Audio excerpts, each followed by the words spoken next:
Kurasa.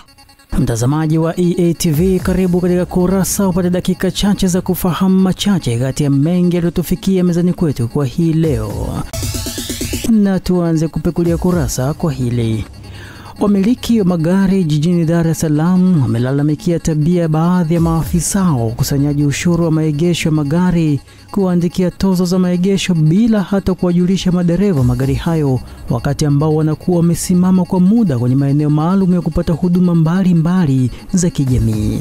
Wakizungumza na Kurasa, baadhi ya madereva na wamiliki wa magari hayo binafsi wamesema kuwa tabia hiyo imewafanya wengi kujikuta na madeni makubwa ya maegesho ambayo waliandikiwa bila hata wao kujua. Na imani hawa ambao wanaodili hivyo vitu, wao wanatoa taarifa kwa mhusika kwanza kabla ya kufanya hilo jambo. Sababu sometimes unaweza kaweka ukamwekea mtu bili halafu ajui kapake wapi na wapi. Kwa hiyo ni tatizo pia.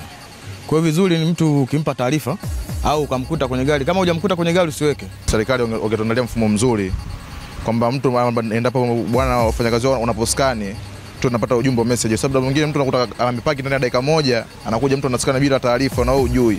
Rekodi ya madeni ya nyuma ya long parking mimi nachukulia sawa. Mimi nachukulia tu sawa kwa sababu sasa ni muda ambao ndo utajua kwamba ni mara ngapi ambapo ulishawahi kufanya long parking. Umeona, kwa kuambia bwana unadaiwa shilingi kadhaa za nyuma. Umeona, kwa hiyo unapo hiyo iko sawa. Ili uwe na tahadhari unapopaki, upaki sehemu ambayo inatakiwa, usije ukasababisha ajali ambazo sio za msingi. Na tuendelee na Kurasa.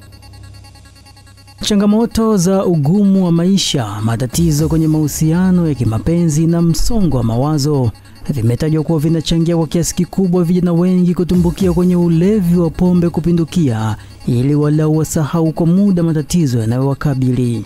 Wakizungumza na Kurasa, baadhi ya vijana hao wamekiri kuwa kuna wimbi kubwa la vijana kujiingiza kwenye matumizi ya vileo wakiwa na umri mdogo, na kutoa wito kwa wenzao kuachana na ulevi na badala yake kujikita katika kutafuta suluhu ya kudumu ya kutatua changamoto zinazowakabili, hususan changamoto za kiuchumi kwa kufanya kazi. Bana, masuala ya ulevi yapo na vijana wengi tunaona sana wanaharibika. Na ukiangalia sasa hivi vijana wadogo wanaiga, maisha ya kuiga, akiona fulani anakunywa na yeye anaiga, akiona fulani anakunywa na yeye anaiga. Vijana wana changamoto kubwa sana. Wanafanya kazi, wanapata pesa, lakini hela zao nyingi zinaishia kwenye ulevi. Kwa hiyo kiushauri nilikuwa naomba vijana wafanye kazi ukabidila, waachane na masuala ya kunywa pombe. Hizi pombe za bei kali, bei rahisi ndo zinazowaumiza, wanashindwa kufanya maendeleo. Ni changamoto za kawaida kutokana na mwenendo wa maisha, jinsi mtu alivyojiwekea, kwake alivyolelewa na wazazi wake. Kwa hiyo ndio hivyo, changamoto hizo zinapelekea ndio kizazi cha sasa hivi, kwa sababu vizazi vya sasa hivi jinsi unavyoona kizazi cha sasa hivi kinabadilika tofauti na zamani. Na tumalizie Kurasa kwa hili. Kutokana na magonjwa yasiyoambukiza kuongezeka kwa kasi, madaktari wameshauri wananchi kujitokeza kwa wingi kwenye matibabu na huduma mbalimbali za kibingwa pindi fursa hizo zinapotangazwa. Wakiongea mkoani Ruvuma, madaktari bingwa magonjwa ya binadamu wamewataka wananchi kuhakikisha wanabadili mitindo ya maisha, huku mkuu wa wilaya ya Songea akitoa wito kwa wananchi hao kuhakikisha kuwa wanalinda afya zao. Zoezi hili lina umuhimu mkubwa sana kwa wananchi, kwa sababu ni kweli kwamba serikali yetu ya awamu ya 6 imeboresha sana kwenye habari ya miundombinu kwa upande wa halmashauri pamoja na kwenye vituo vya afya. Lakini pia imejitahidi kwenye kuajiri wataalamu katika hizo ngazi mbalimbali. Tunashukuru kwamba sasa hivi tumekuwa na wataalamu madaktari bingwa katika sehemu mbalimbali including mimi pia, ambao tunaweza kutibu wale wagonjwa ambao wanapatikana kulingana na hiyo changamoto inayoongezeka. Angalia kwa mfano hospitali ya Peramio kwa mfano, au hospitali yetu ya rufaa hapa ya mkoa ya Songea. Utakuta wanaotibiwa pale sio Tanzania peke yake.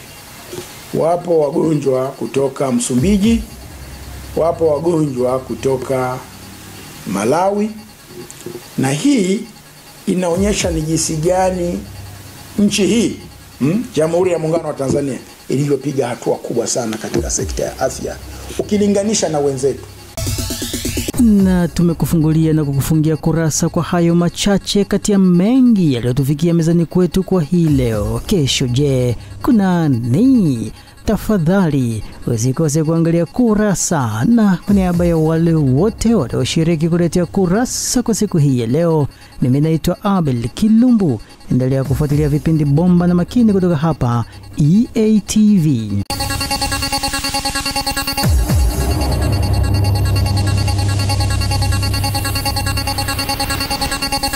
Kurasa.